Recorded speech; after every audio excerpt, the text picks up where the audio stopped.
Hi folks, welcome to the Moving Beyond Being Good podcast by Gary Ryan from Organisations That Matter. In this podcast, Gary shares everything about servant leadership, service leadership, authentic leadership, how to create high performance cultures, service excellence and life balance. Here's your host, Gary Ryan. Thank you, Sienna, for your lovely introduction. Once again, I'm Gary Ryan from the Moving Beyond Being Good podcast, and today I have Ryan Gonsalves as my special guest. Ryan has a fascinating career, having been a professional soccer player, as we call it here in Australia, but football, according to Ryan, he knows that language here, at Huddersfield Town in the EPL, and then travelled the world playing semi-professional football throughout the UK and Europe, and then across to the USA. We also ended up being a coach in the Major League in the USA, and a technical skills coach, but has also had a fascinating career in the wealth and financial management, particularly in the mortgage space, with some of the world's largest organisations.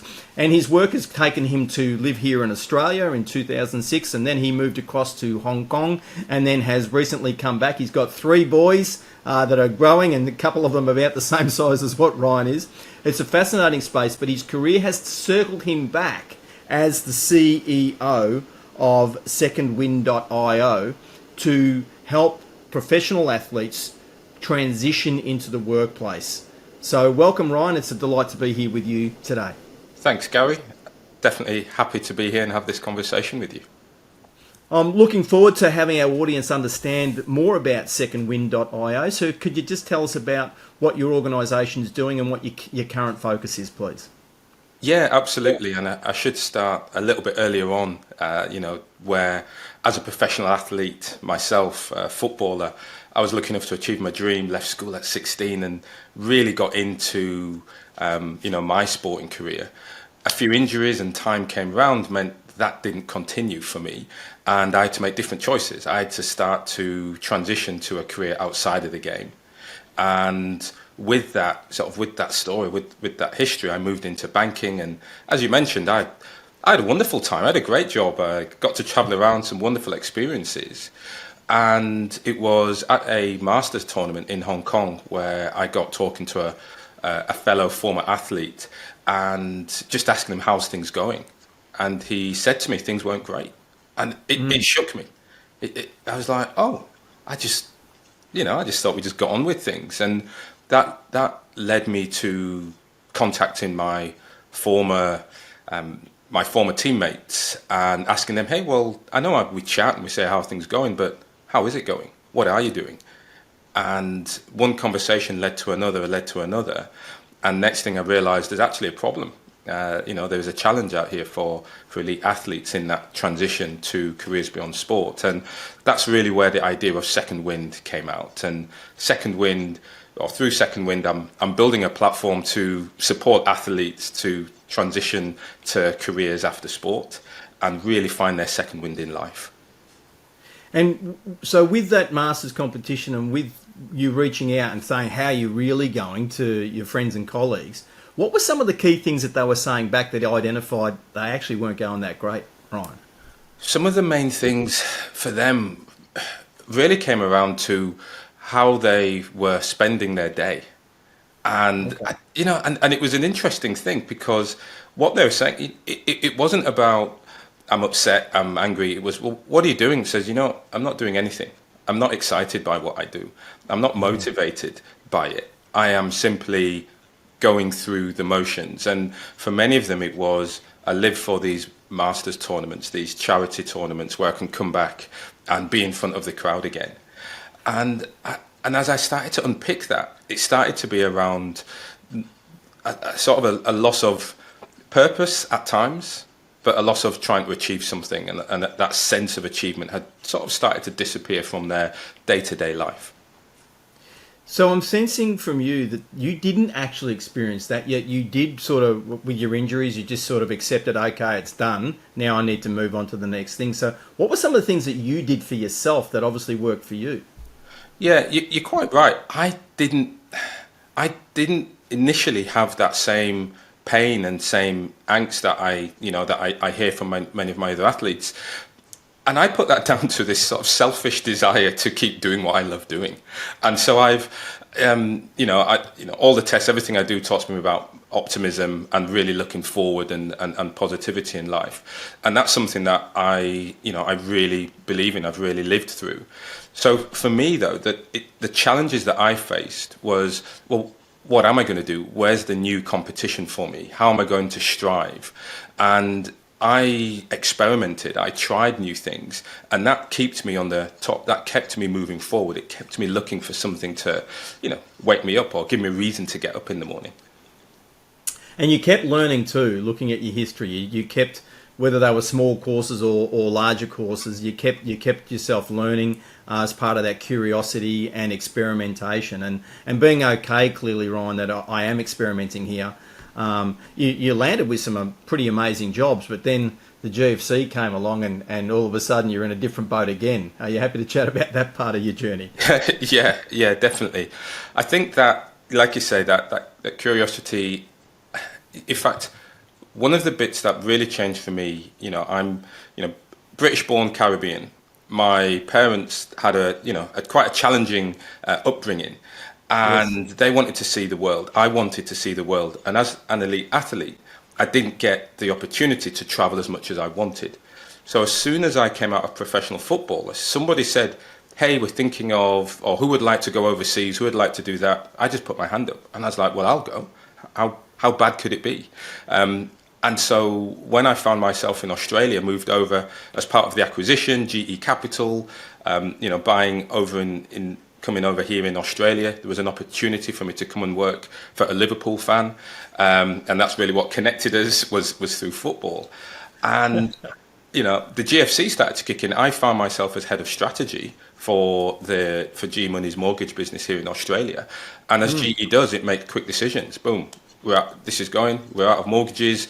Here's what's happening. And for me, that gives a clarity. I take the instruction, good, bad, I've got it. And what that meant for me and my wife and our 6-month baby was, well, we're going to have to leave Australia. And, yes. And with that, we looked back and said, okay, well, if we go back to England, and then a friend of a friend said, hey, well, I've heard of this job in HSBC in Hong Kong. Are you interested in that? Never been. 6-month baby, my wife, we don't know if it's going to be good or bad. Hey, the worst thing is we leave and we keep going back to England.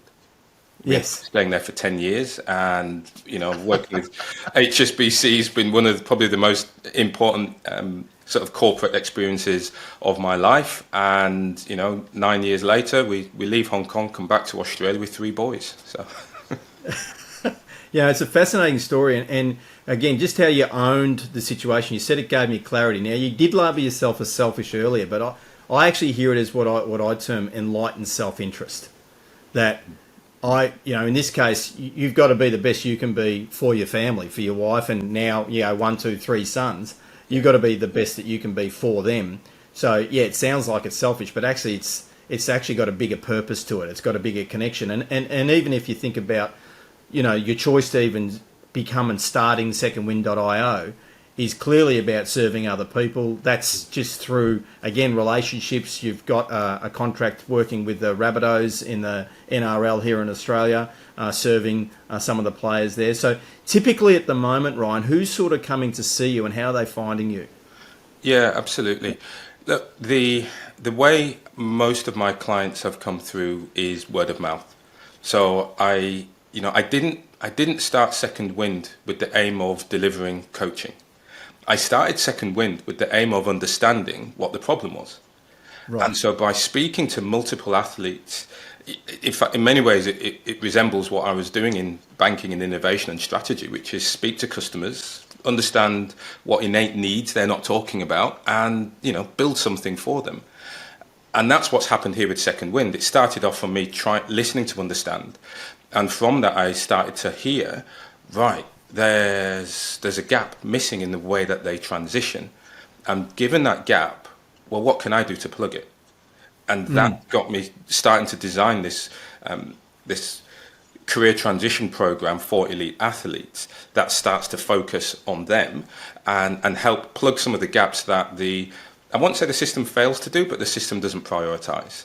And with that, is, okay, well, there's an opportunity for me to really support them and do what I'm passionate about, which is helping them, really thrive, which is exactly what I did on the football field as the captain and trying to get everybody together.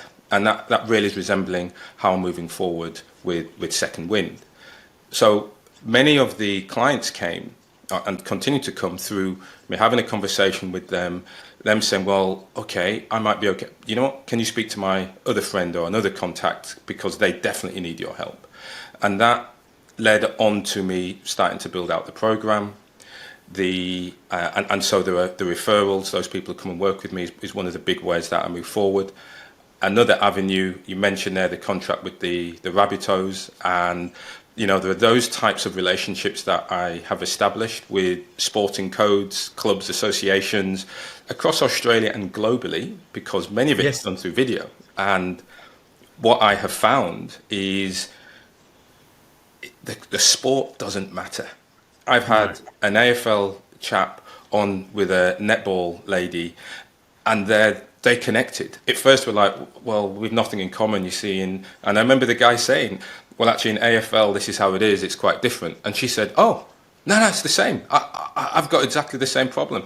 And they're in that small group of, I usually do a 7-week program, 6 athletes, multidiscipline, multi-code. And what happens is you see that connection really taking place, and they start to recognize, oh, hold on, this is similar. The other people in my situation, the others who feel what I feel, great. How do we now design our way out of this and get ourselves into a fulfilling role in the workplace? And with my history, having run leadership for the Richmond Tigers and the AFL for a couple of seasons, and then I was on the board of management for the AFL Coaches Association for 5 seasons, so a total of 7 years of involvement in that world. And I did a little bit of work in the NRL and also in the NBL here in Australia. And you're right that the problems are the same across the different professional sports. But equally, again, and it might not have transitioned for you just yet, but certainly the players that go into coaching and then that world ends. Yes. And then they need to transition at some point even out of coaching, because that's another it's very much the same sort of transition that they've got to do.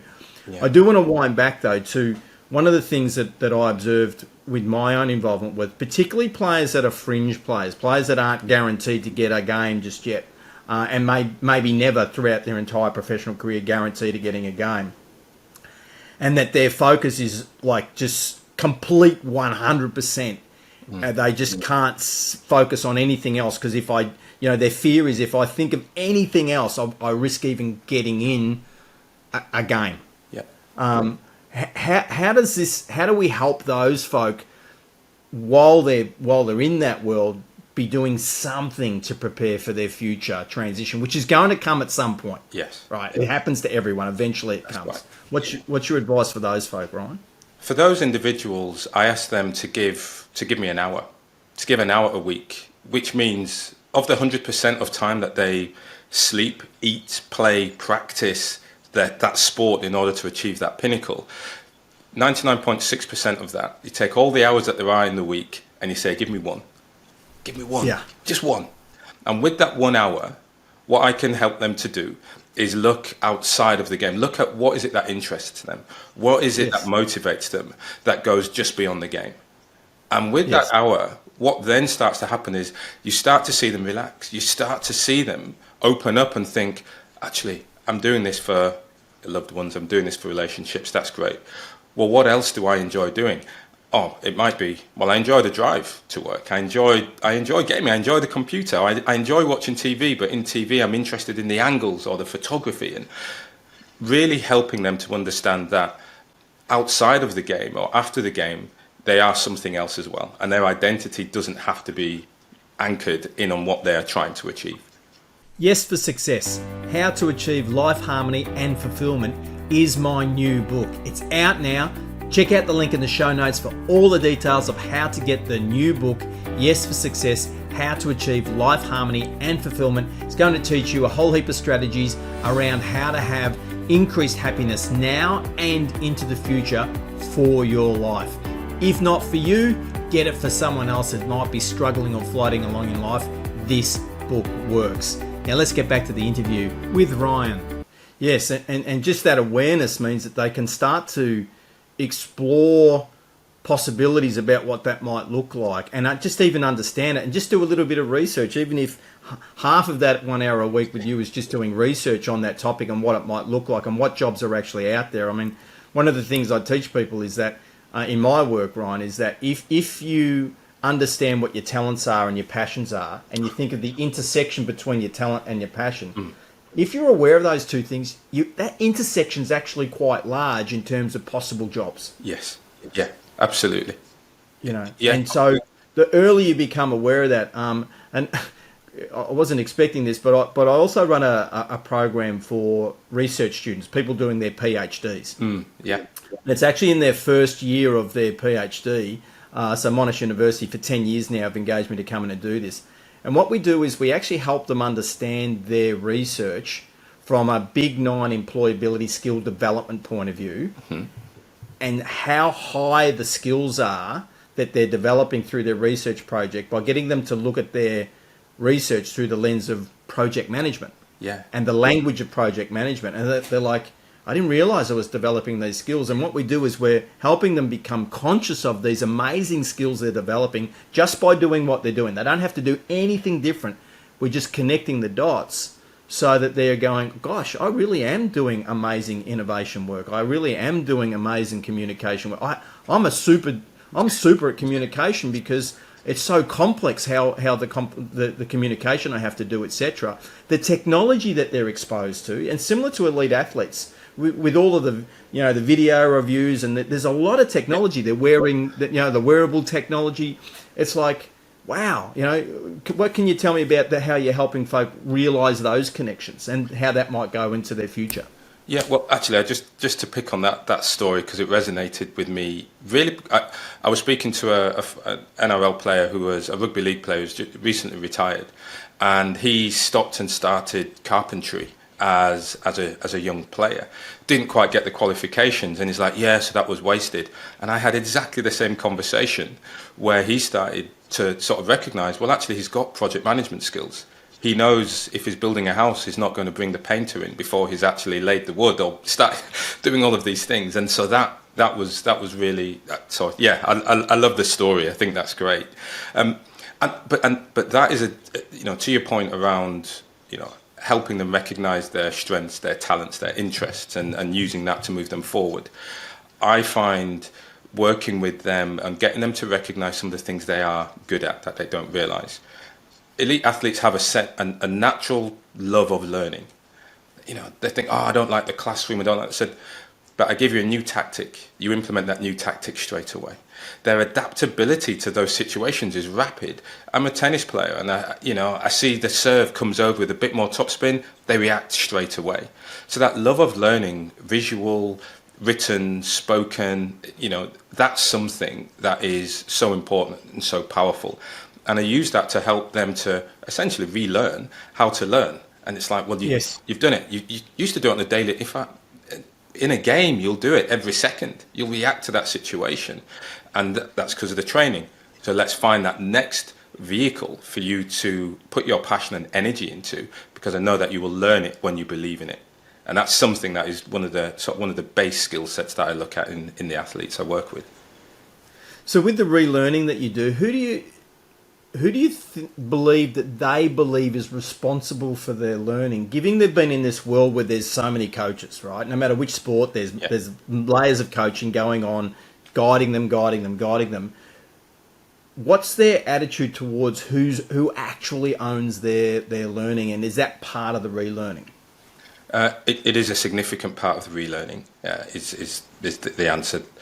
They are used to being given so much direction, to the point of being told what to do, not knowing what's their diary tomorrow because they're waiting for the coach to give them that schedule. Mm-hmm. So there's a lot of expectation that the club will sort me out. The club will help me if coming in part-time. The club will help me get jobs. The club will help me do all of this. It is really, it's to me an ethical conversation is, well, where is that duty of responsibility? Is it the individual? Is it the club? Is it the association that really needs to help them? And getting them then to reframe before it becomes cynical.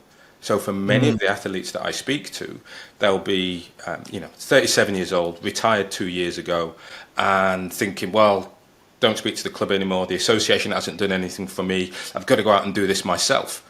I'm like, yes, you do. You do need to go and do this for yourself. And, you've got to move from that sort of extrinsic, someone externally telling you this is what you need to do. And then you need to refine that power inside you to say, hey, I want to do this for me.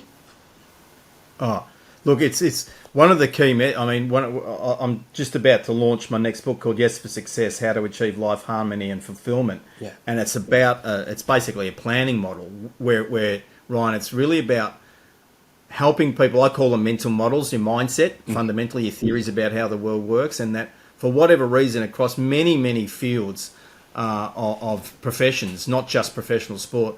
Somehow people have learned that they're not responsible for their development. The organisation will develop them. And I say, hey, what if you were to take the mental model, the mindset, that any development you get from your organisation is a bonus? Yeah. You are in charge of your development because ultimately you're the one that will be affected if it's not right for you. Okay. Yeah. And clearly, if you've been in a professional sports environment, usually that means you were a young teenager when you got into the start of the system, right? Yeah. So you absolutely have been trained. Do what the coaches say. Do what the coaches say. Do what the coaches say. Your parents have been saying, do what the coaches say. Do what the coaches say. And it's understandable that they could have the mindset, well, I'm not actually responsible. Mm-hmm. Yeah. But you are. Yeah, absolutely right. That's it. And it is key. It's getting that agency again. And I look at it as urgency and agency, pulling those two together. And with improved clarity, confidence, and a plan, if we can get that agency and urgency together, then, they can fall back and they know they'll get it done. Because that's one of the great, skill sets of athletes. It's like, right, I've got that clarity. I know I can achieve this. Here's the plan. Off I go. Let's do this. Let's make this happen. And I think that journey is really key. And indeed, it's how I look to help individuals, be it through the coaching program or indeed through one-on-one sessions. That's really what I look to achieve. At this stage, Ryan, have you had the younger athlete that maybe their career's done by 25? Mm-hmm. And they have been on the fridges, but actually they've been in the professional world one way or another for maybe 10 plus years by that age. Yeah. But maybe it's injury like what happened to you. How are they travelling with this? Are they a bit more prepared for it, or it's just exactly the same as the 37-year-old athlete? It's similar, and I'll say the differences become when you move perhaps from professional and you're into other elite sports. I'll say in the Olympic sport. So those who perform in those, so their level of professionalism, actually their delivery is the same, but the salaries are different. So what they tend to do is have to have a dual career, whereby they are, as much full time as possible as an athlete, whilst also having to hold down a job.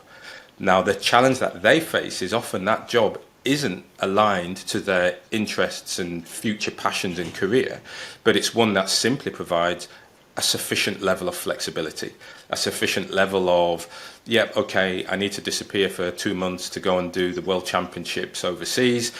Yeah, that's fine. It's casual, off you go. So their challenge often is, as that career starts to close, or the sporting career starts to come, when they think, right, second wind, how am I going to find this new this new passion? It's like, well, what have you been doing? Well, nothing I enjoy. They've just been really nice to me, giving me the time off. So those conversations. So yes, they're in the professional world. Yeah, they understand what it might be like working in an office, a factory, a contact center, a school, whatever it might be. But they still need to then open up their, become more aware of what really does motivate them, what really does energize them and gets them up in the morning. And so for folk in that boat, including the professional athletes that have been earning a decent salary but are finding themselves in this part, what are some of the best ways that they can contact you and find out about how Second Wind can help them progress through that transition, right? Great. Well, look, there are, I would say, two ways. One, get involved listening to the podcast, Second Wind Academy, which, you know, is everywhere where your favourite podcasts are. So tune in there, Second Wind Academy. Leave me comments and notes. And look, the website, secondwind.io, go on there, drop me an email, read through the blogs, but really contact me directly through there at ryan@secondwind.io, and I'm happy to jump on a call. As I mentioned, we're global, so we help those elite athletes no matter where they are, and certainly through various languages. Yeah, and you're also on LinkedIn as well, because that's how we've connected ourselves. Yes, absolutely. Yeah. There's that platform too. So, folks, we'll pop all of Ryan's links in the show notes for the Moving Beyond Being Good podcast. Ryan, I do want to thank you for your time and for coming on and sharing what you're doing for elite athletes of all types who are progressing from their time focused on their sport onto the next part of their career, and helping them, because it's such an important journey to help these amazing people be able to, you know, continue in their lives and continue to contribute to the world in a really positive way that also works for them. I thank you for your time, for joining us on the podcast today. Gary, thanks very much for having me. I've enjoyed the conversation. You're welcome, Ryan. And for the rest of you, thank you for again joining us on the Moving Beyond Being Good podcast. If you want to connect with us, please like and subscribe to the podcast. Please connect with me via the various links in the show notes as well. If you'd also like to get our email newsletter, please go to orgsthatmatter.com/newsletter, and you can sign up there as well. Once again, I'm Gary Ryan, the host of the Moving Beyond Being Good podcast, and I look forward to joining you in our next episode. Bye.